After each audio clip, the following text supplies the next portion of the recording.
Welcome to the Slop Temple. We pray this video helps.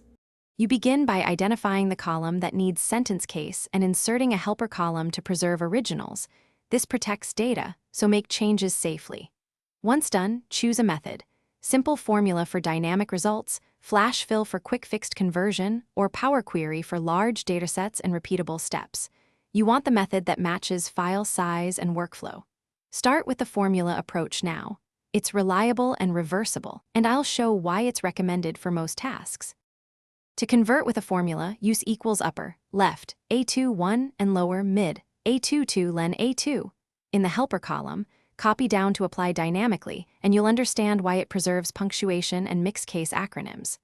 Once done, flash fill offers a faster path. Type the desired sentence case in the first helper cell and press Ctrl+E to auto-populate similar patterns. For large, repeatable jobs, load into Power Query and apply transform steps so you can refresh with new data. After verifying results, copy the helper column and use paste special values to replace the original text. Make sure to save a backup before overwriting. Once pasted, delete the helper column to tidy the sheet.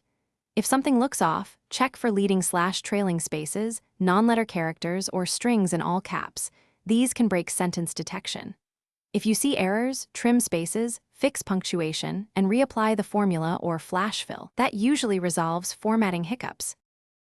Thanks for watching. Consider subscribing if we helped you.